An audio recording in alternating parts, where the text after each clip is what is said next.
Hello बेटा, कैसे हैं आप? आई होप आप लोग सभी ठीक होंगे बच्चे। आज हम अपनी क्लास 10 के पार्ट 3 धातु और अधातु के बारे में बात करने वाले हैं। इस चैप्टर की कुछ वीडियोस तो मैं ऑलरेडी अपलोड कर चुकी हूँ बेटा, जिसमें आपको फिजिकल और केमिकल प्रॉपर्टीज़ दिखेंगी कि मेटल्स की फिजिकल और केमिकल भौतिक और रासायनिक गुण क्या होते हैं और उनमें क्या क्या एक्सेप्शन है। जैसे हमने सोडियम की बात की थी कि सोडियम एक धातु है, लेकिन वो किससे कट सकती है बेटा? वो नाइफ से आप इजीली कट कर सकते हैं। जैसे हमने बात की थी कि मरकरी है। मरकरी क्या होती है बेटा? एक धातु होती है, लेकिन वो रूम टेम्परेचर लिक्विड अवस्था में आपको मिलती है, मतलब वो द्रव्य अवस्था में आपको मिलती है। तो ये चीज़ें हम पहले डिस्कस कर चुके हैं। आज हम इस चैप्टर का जो सेकेंड पार्ट है, जो आधा हमारा रहता है, उसकी बात करने वाले, दैट इज़ अयस्कों की बात करनी है। ठीक है, इसमें एक फ्लो चार्ट मैंने बनाया हुआ है बेटा। Before going to start the topic of today, मैं आपको ये बताना चाहूँगी मेरे चैनल का नाम बियॉन्ड इमेजिन पॉइंट है। क्या है बेटा? बियॉन्ड इमेजिन पॉइंट मेरे चैनल का नाम है। आप मेरे चैनल को सब्सक्राइब कर सकते हैं। बियॉन्ड इमेजिन पॉइंट के नाम से सर्च करके आप मेरे चैनल को सब्सक्राइब कर सकते हैं। एज वेल एज मेरी वीडियोज़ को आप लाइक कर सकते हैं, शेयर कर सकते हैं। चलिए, तो हम आज की बात करेंगे बेटा। आज हम बात करने वाले हैं अयस्कों की। अयस्क, उसमें मैंने एक फ्लो चार्ट बनाया, आप ध्यान से देखिए कि जहाँ पे हमें अयस्कों को शुद्धिकरण करना है, तो यहाँ पे हम देखेंगे कि अयस्क की सांद्रता 3 चीज़ों पर निर्भर करती है कि वो उच्च अभिक्रियाशील धातुएं हैं, वो मध्य अभिक्रियाशील धातुएं या निम्न अभिक्रियाशील धातुएं। अभिक्रियाशील धातुएं मतलब बेटा जो बहुत जल्दी दूसरे उनके साथ मेटल्स और नॉन मेटल्स के साथ मिलकर क्या कर लेती हैं, अपना आबंध बना लेती हैं, उन्हें हम अभिक्रियाशील धातुएं कहते हैं। ठीक है, तो जो ज़्यादा अभिक्रियाशील है उनके लिए हमें अलग मेथड लेना है, जो कम अभिक्रियाशील है उनके लिए अलग मेथड लेना है, और जो निम्न मतलब बिल्कुल ही कम अभिक्रियाशील है उनके हमें अलग मेथड लेना है। ठीक है, तो इसके लिए एक हमारे पास एक निमोनिक भी है, जिसको मैं कहती हूँ केदारनाथ का माली, आलू ज़रा फीके पकाता है, कुछ हींग अजवाइन और पड़ते। तो ये मेरी क्या है बेटा? ये हमारी क्या है? रिएक्टिविटी सीरीज़ है। क्या है बेटा? ये हमारी रिएक्टिविटी सीरीज़ है। सबसे ऊपर हमारे पास क्या है? Potassium, sodium, calcium, magnesium, aluminium, zinc, iron, lead, hydrogen, copper. Hg से होता है मरकरी, Ag से होता है गोल्ड, Au से होता है बेटा आपका Ag से सिल्वर, Au से गोल्ड होता है और Pt से प्लैटिनम होता है। तो ये हमारी क्या है बेटा? रिएक्टिविटी सीरीज है। जैसे जैसे आप इस रिएक्टिविटी सीरीज में नीचे आते हैं, हमारी जो धातुओं की सक्रियता जो श्रेणी है वो डिक्रीज होती चली जाती है। उनकी सक्रियता, दैट इज उनकी जो अभिक्रियाशीलता है वो कम होती चली जाती है। ठीक है, तो ये सक्रियता श्रेणी, इनकी अभिक्रियाशीलता जैसे जैसे आप नीचे आएंगे ये कम होती चली जाएगी। ठीक है, तो हमें जो हाईली रिएक्टिव है, जो ज़्यादा रिएक्टिव है, उनके लिए अलग मेथड लेना है। जो मतलब बीच में है उनके लिए अलग, मध्यम के लिए अलग लेना है, और जो जो नीचे दिए उनके लिए हमें अलग लेना है। ठीक है, तो 3 मेथड्स के हम लोग बात करेंगे। सबसे पहले होता क्या है बेटा कि उच्च जो अभिक्रियाशील धातु है उनको उनको कैसे कर सकते हैं? उनको गलित धातु का विद्युत अपघटनीकरण करके उनको धातु को हम शुद्ध कर सकते हैं। जो मध्यम है उनके लिए हमें 2 लेने पड़ते हैं, क्योंकि जो मध्यम वाली होती है वो 2 तरीके से कंपाउंड बनाती है, वो आबंध बनाती हैं। एक तो कार्बोनेट्स के साथ बनाएंगे, एक सल्फाइड के साथ बनाती हैं। अगर वो कार्बोनेट के साथ बनाती है तो हम निस्तापन के द्वारा क्या कर सकते हैं? धातु का ऑक्सीडेशन करेंगे, ऑक्सीडेशन के बाद उसका अपचयन करेंगे और देन हम धातु का शोधन करेंगे। ठीक है, अगर वो सल्फाइड के साथ आबंध बनाती है तो सल्फाइड का हम भर्जन करेंगे। इनको हम एक्सप्लेन करेंगे 1 बाय 1, लेकिन यहाँ सिर्फ फ्लो चार्ट है, तो भर्जन करने के बाद हम उसका धातु का ऑक्साइड करेंगे, अपचयन करेंगे, देन उसको हम उसका धातु का शुद्ध शोधन कर सकते हैं। ठीक है, ऐसे ही अगर मैं बात करूँ जो निम्न श्रेणी की है, जो बिल्कुल ही कम अभिक्रियाशील है, वो सल्फाइड अयस्क के साथ मिलते हैं, तो उनका भर्जन करने से, धातु का परिष्करण करने से आपको वो शुद्ध रूप में वो मिल जाती हैं। अगर मैं बात करूँ इनकी अब हम इनको 1 बाय 1 एक्सप्लेन करेंगे बेटा। क्या है उसको का? समृद्धिकरण, दैट इज समृद्धिकरण का मतलब है शुद्धिकरण कैसे कर सकते हैं हम उनका। ठीक है, तो आमतौर पर जो अयस्क होते हैं बेटा वो मिट्टी के रेत आदि जैसी चीज़ों में हमें मिलावट के रूप में मिलते हैं। किस रूप में मिलते हैं? वो मिलावटी रूप में मिलते हैं, जिन्हें हम क्या कहते हैं? जिन्हें हम गैंग पार्टिकल्स कहते हैं। जो इन अशुद्धियों के साथ मिलते हैं उन्हें हम गैंग पार्टिकल कहते हैं। और धातुओं का निष्कर्षण करने से पहले जो अयस्क होती हैं, वो अयस्क की जो ये मिलावटें होती हैं, इनको हमें दूर करनी पड़ती हैं। क्या करनी पड़ती है? जो ये मिट्टी के साथ जो ये गैंग पार्टिकल्स के साथ होता है, हमें गैंग पार्टिकल्स को सबसे पहले क्या करना पड़ता है बेटा? रिमूव करना पड़ता है। और गैंग पार्टिकल्स को दूर करने के लिए 2 चीज़ें उनकी, ये चीज़ें उनके भौतिक और रासायनिक गुणों पर क्या करती हैं? निर्भर करती हैं। ठीक है, भौतिक का मतलब होता है जो आपको दिखाई दे रही हैं, जिनको आप इजीली रिमूव कर सकते हैं। लेकिन रासायनिक वो होते हैं जिनको आपने कोई ना कोई मेथड लेना पड़ता है और जिनके तहत आप चीज़ों को क्या करते हैं? शुद्ध करते हैं। ठीक है, तो सक्रियता श्रेणी में जो नीचे आने वाली धातु है, पहले हम उनकी बात करेंगे। जैसे ऐसी धातुएं जो अभिक्रियाशील नहीं है, नीचे आने का मतलब है अभिक्रियाशीलता श्रेणी में कि जो ज़्यादा अभिक्रियाशील नहीं है, जो या तो बिल्कुल ही निष्क्रिय है या ज़्यादा अभिक्रियाशील नहीं है, उनकी हम बात करेंगे। तो जैसे यहाँ पे मरकरी का उदाहरण दिया, मरकरी का बेटा आपको ये फॉर्मूला याद रखना है HGS, जिसको मर्क्यूरस सल्फाइड कहते हैं, और इसका नाम सिनाबार होता है। क्या होता है? सिनेबार होता है। ये एक अयस्क है। गर्म करने से पहले मरकरी, इसको हम क्या करेंगे, सल्फाइड है तो पहले इसका ऑक्साइड बनवाएंगे, मरकरी ऑक्साइड बनवाएंगे। इसको गर्म करने पर इसका ऑक्साइड बन जाएगा, ठीक है। और ज़्यादा अधिक गर्म करने से मरकरी वो हमें कैसा में, देखो पहले हमने क्या किया, जो मर्क्यूरस सल्फाइड था उसको हमने ऑक्सीजन की प्रेजेंस में क्या किया, गर्म किया। गर्म करने से जो SO2 है, सल्फर था, वो हमारा ऑक्सीजन के साथ आबंध बनाकर निकल जाएगा और आपको मिलेगा HgO, दैट इज आपको मरकरी के ऑक्साइड मिलेंगे। ये जो मरकरी के ऑक्साइड है, इसको हम फिर से गर्म करते हैं और आपको फिर प्योर जो मरकरी है वो मिल जाता है, ठीक है। तो इस प्रकार से सिर्फ गर्म करने से, तपन करने से आप क्या कर सकते हैं, उनको निष्क्रियशील जो धातु हैं या कम अभिक्रियशील धातु हैं, उनको हम क्या कर सकते हैं बेटा, शुद्ध कर सकते हैं, ठीक है। जैसे दूसरा है जो कॉपर होता है जो कॉपर होता है आपको, वो कॉपर सल्फाइड के रूप में मिलता है। प्रकृति में हमें कैसे मिलता है, वो कॉपर सल्फाइड के रूप में मिलता है। केवल वायु में गर्म करने से ही हमें प्राप्त हो सकता है। मतलब जैसे जितने भी सल्फाइड है, आपको याद रखना है बेटा, जब भी आपको कोई भी अयस्क अगर सल्फाइड के साथ मिल रहा है, धातु कोई भी सल्फाइड के साथ आबंध में मिल रही है, तो आपको उसे ऑक्सीजन की प्रेजेंस में गर्म करना है। ऑक्सीजन की प्रेजेंस में जैसे ही आप उसे गर्म करते हैं तो आपको उसका सल्फाइड का क्या बन जाता है, ऑक्साइड बन जाता है। फिर आप ऑक्साइड को, देखो यहाँ पर हमें अलग अलग 2 बार ही चीज़ें क्यों ली, क्योंकि यहाँ पर इसका आबंध नहीं टूट रहा था। तो कॉपर ऑक्साइड को हम फिर से कॉपर सल्फाइड के साथ डालेंगे, तो ये सल्फाइड जो सल्फर है वो ऑक्सीजन के साथ आबंध बनाकर SO2 निकल जाएगा और आपको 6 कॉपर के मॉलिक्यूल्स यहाँ पे मिल जाएंगे। तो पहले आपको ऑक्साइड बनाना है, फिर ऑक्साइड और सल्फाइड को साथ मिक्स करके क्या करना है, उनको गर्म कराना है। तो ये हमारे पास क्या है, क्या तरीके होते हैं, और इनको हम क्या कहते हैं बेटा, कि यही हमारे वेज हैं, तरीके, जिससे आप चीज़ों को क्या कर सकते हैं, उनका परिष्करण कर सकते हैं, उनको शुद्ध कर सकते हैं। अब हम उन धातुओं के बारे में बात करने वाले हैं बेटा जो सक्रियता श्रेणी में मध्यम आती हैं। मध्यम मतलब आयरन, जिंक, लेड और कॉपर की बात करने वाला है, ठीक है। ये जो धातुएं होती हैं, ये सल्फाइड और कार्बोनेट के रूप में पाई जाती है। मतलब इनका जो आबंध होता है, या तो वो सल्फर के साथ आबंध बन के सल्फाइड बनाती है, या वो कार्बोनेट के साथ मिलकर कार्बोनेट बनाती है। कार्बन और ऑक्सीजन इन सब के साथ मिलकर वो कार्बोनेट बनाती है। तो इनको क्या करना होता है, पहले इनके इस रूप को, जो सल्फाइड या कार्बोनेट के साथ मिलता है, उसे हम पहले ऑक्साइड में परिवर्तित करा देते हैं, ठीक है। और इसके लिए हमारे पास 2 तरीके हैं, एक का नाम है भर्जन और दूसरे को हम कहते हैं निस्तापन। भर्जन क्या होता है बेटा, सल्फाइड अयस्क को अधिक वायु में तेजी से गर्म कराने पर, किसमें, अधिक वायु मतलब ऑक्सीजन की उपस्थिति में आप उसको क्या करा रहे हैं बेटा, गर्म करा रहे हैं, ठीक है।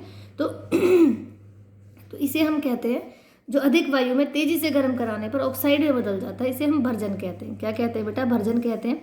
और निस्तापन किसे कहते हैं, कार्बोनेट अयस्क वायु की सीमित मात्रा में, सीमित मात्रा मतलब कम ऑक्सीजन की उपस्थिति में क्या करते हैं, तेजी से गर्म कराने पर ऑक्साइड में बदल जाती है, और इस प्रक्रिया को हम निस्तापन कहते हैं।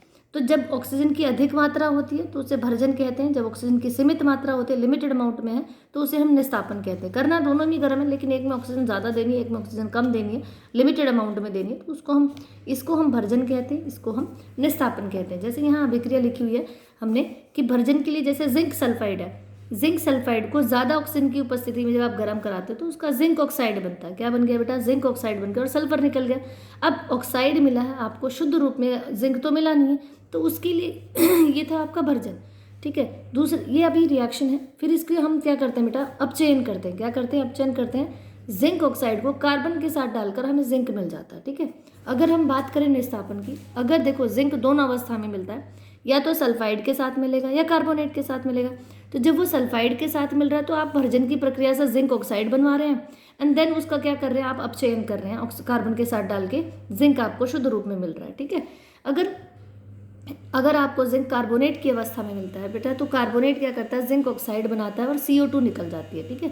तो कार्बोनेट को सिर्फ सिंपली गर्म करना है। आपने यहाँ क्या दी थी, ऑक्सीजन दी थी, यहाँ आपने ऑक्सीजन नहीं दी, सिंपली आपने उसको क्या करा हुआ है, गर्म करा हुआ है, ठीक है।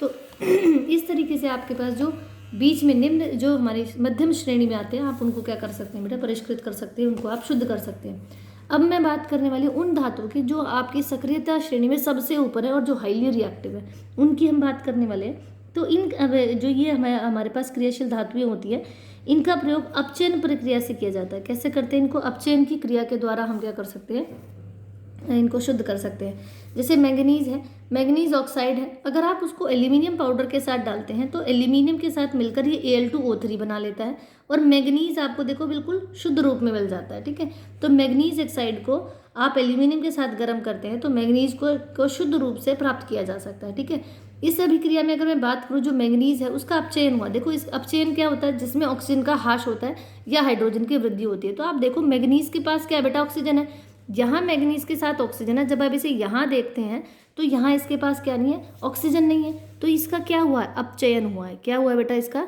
अपचयन हुआ है। ठीक है, क्या हो गया, इसका अपचयन हो गया। तो यहाँ पर अपचयन के द्वारा आपने क्या किया, अपचयन के द्वारा क्या किया बेटा, आपने मैंगनीज का शुद्ध रूप आपने प्राप्त कर लिया है। ठीक है, अब इस अभिक्रिया में इतनी ऊष्मा निकलती है बेटा, देखो अब ये बात ये बहुत इंपॉर्टेंट बात है कि जब ये अभिक्रिया होती है तो इसमें इतनी ऊष्मा निकलती है कि धातु गलित अवस्था में प्राप्त होती है। हमें पता है कि धातु हमारी सॉलिड होती हैं, लेकिन यहाँ इतनी एनर्जी रिलीज हो रही है, इतनी ऊष्मा निकल रही है कि वो आपको कैसा मिलता है, गलित अवस्था में मिलता है। ठीक है, चलिए अब नेक्स्ट हमारे पास प्रोसेस क्या है बेटा, थर्मेट प्रक्रिया की बात करेंगे। जो थर्मेट प्रक्रिया, इसमें क्या होता है बेटा, एल्यूमिनियम के साथ जो आयरन थर्ड है उसका ऑक्साइड बनता है। जो ऑक्साइड बनता है एल्यूमिनियम के साथ आयरन को अगर आप डालकर गर्म करते हैं तो ये क्या बनाता है बेटा, आपका आयरन ऑक्साइड बनाता है। और इस अभिक्रिया को जब ये बनता है तो यहाँ पर भी ऊष्मा निकलती है, तो इसे ऊष्माक्षेपी कहते हैं। क्या कहते हैं बेटा, ऊष्माक्षेपी। जैसे हमने ऊपर देखा था कि अपचयन की प्रक्रिया से बहुत ज़्यादा ऊष्मा निकल रही है, यहाँ पर भी, और उससे क्या हो रहा है, धातुएं गलित रूप में मिल रही थी। तो जो आयरन है वो यहाँ पर भी इतनी ऊष्मा निकलेगी कि गलित अवस्था में प्राप्त होता है। और ये जो आयरन गलित अवस्था में प्राप्त होता है, आप उन्हें रेल की पटरियों या मशीनों के भागों को जो टूट गए हैं, वेल्डिंग कर जिसको हम कहते हैं, टूटे हुए भागों को जोड़ने के लिए धातु के हम क्या करते हैं, वेल्डिंग करते हैं। तो वेल्डिंग के काम आती है, मतलब टूटे हुए भागों को जोड़ने का काम आता है। ठीक है, और इस अभिक्रिया को जिसमें बहुत ज़्यादा एनर्जी निकलती है, ऊष्मा निकलती है, हीट निकलती है, इसे हम कहते हैं बेटा थर्मेट अभिक्रिया। क्या कहते हैं, थर्मेट अभिक्रिया कहते हैं। और इस प्रक्रिया को थर्मेट प्रक्रिया कहा जाता है। ठीक है, जैसे यहाँ एग्जाम्पल दिया हुआ है Fe2O3 को जब आप एल्यूमिनियम के साथ डालते हैं तो एल्यूमिनियम के साथ डालने से क्या होता है, एल्यूमिनियम ऑक्साइड बनता है और बहुत ज़्यादा क्या निकलती है बेटा, ऊष्मा निकलती है। क्या निकलती है बेटा, ऊष्मा निकलती है। और आयरन आपको शुद्ध रूप में गलित अवस्था में, ये जो आयरन आपको मिला ये शुद्ध और कैसा मिला है, ये आपको शुद्ध और गलित अवस्था में मिला। कैसी अवस्था में मिला बेटा, गलित अवस्था में। गलित मतलब गले हुए, मतलब लिक्विड फॉर्म में, जो मोल्टन स्टेट जिसको हम कहते हैं, उस अवस्था में आपको ये मिला है। ठीक है, अब हम बात करते हैं बेटा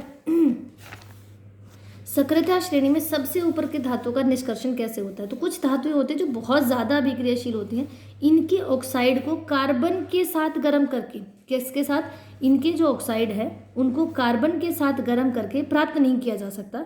ठीक है, तो उसके लिए हमें क्या करना होता है बेटा, क्योंकि जो कार्बन की अपेक्षा ऑक्सीजन की इसमें इतनी ज़्यादा बंधुता होती है, मतलब आबंध इतना स्ट्रॉन्ग होता है कि वो उसको अपघटनीकरण नहीं कर पाता। तो उसके लिए हम क्या करते हैं, उसका विद्युत अपघटनीकरण करते हैं। क्या करते हैं बेटा, विद्युत अपघटनीकरण किया जाता है। विद्युत अपघटनीकरण का मतलब क्या होता है कि आपके पास जो गलित क्लोराइड्स थे उनका विद्युत अपघटन प्राप्त किया जा सकता है। जो धातुएं शुद्ध रूप से होते हैं वो कैथोड पर जमा हो जाती हैं, और जबकि जो क्लोरीन होता है वो एनोड पर जमा हो जाता है। ठीक है, होता कैसी है प्रक्रिया, देखिए जैसे सोडियम है, हमें पता है सोडियम के पास एक इलेक्ट्रॉन की कमी होती है, वो अपना इलेक्ट्रॉन किसी को दे देता है। इलेक्ट्रॉन इसने अपने दे दिया तो सोडियम के ऊपर क्या आ गया बेटा, एक डॉट आ गया। डॉट का मतलब उसके पास जो एक्स्ट्रा इलेक्ट्रॉन था वो उसने दे दिया। या मैं बात करूँ, यहाँ पर सोडियम के पास एक कम थी, उसने इलेक्ट्रॉन लेकर वो कैथोड पर चला गया। ठीक है, क्लोरीन के ऊपर माइनस चार्ज होता है तो क्लोरीन क्या करेगा, अपने 2 इलेक्ट्रॉन छोड़ देता है। यहाँ तो देखो इसने इलेक्ट्रॉन को लिया है और इसने इलेक्ट्रॉन अपने दे दिए हैं किसी को। ठीक है, तो इस प्रकार से ये प्रक्रिया होती है कैथोड पर और ये प्रक्रिया होती है एनोड पर। तो विद्युत अपघटनीकरण क्या होता है बेटा, विद्युत अपघटनीकरण एग्जैक्टली क्या होता है, देखो यहाँ लिखा हुआ है कि ये सारे जो धातुएं हैं विद्युत अपघटन द्वारा परिष्कृत की जा सकती हैं। बिल्कुल, इस प्रक्रिया से अशुद्ध धातु को एनोड, किसको बेटा, ये ध्यान रखना, जो अशुद्ध धातु है उसको एनोड पर, और जो शुद्ध धातु है उसकी पतली सी पत्ती कैथोड पर बनती है। किस पर बनती है बेटा, कैथोड पर बनती है, और धातु के लवण का विलयन विद्युत अपघट्य का काम करती है। ठीक है, यहाँ पर मैंने एक डायग्राम बनाया हुआ है जिसमें आप देखेंगे कि इसके अंदर क्या है, कॉपर सल्फेट है अम्लीकृत अमाउंट में। ठीक है, और तो ये डायग्राम बड़ा इंपॉर्टेंट है बेटा, आप देखिए कॉपर सल्फेट का विलयन इसमें डला हुआ है, ये अम्लीकृत है। ठीक है, ये एनोड है और ये कैथोड है। हमें पता है एनोड क्या होते हैं, जिसके ऊपर प्लस चार्ज होता है, कैथोड क्या होते हैं, जिसके ऊपर माइनस चार्ज होता है। इस जैसे ही आप इसे कॉपर सल्फेट के विलयन में डालते हैं तो क्या होगा, जो कॉपर है वो जो कॉपर के ऊपर पॉजिटिव चार्ज होता है तो वो कैथोड के ऊपर चलना शुरू कर देगी, वो इसके ऊपर जमना शुरू कर देगी, ठीक है।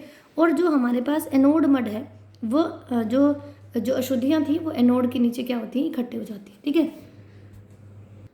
तो इसी कॉपर का विद्युत अपघटनीकरण का परीक्षण इस प्रकार से कराया जाता है। मतलब हुआ क्या है बेटा, जो अम्लीकृत कॉपर सल्फेट का विलयन था वो विद्युत अपघट्य द्वारा अशुद्ध जो कॉपर था वो एनोड पर, और जो शुद्ध कॉपर था वो किस पर आ जाएगा बेटा, आपके कैथोड की पत्ती पर वो आकर चिपक जाता है, ठीक है।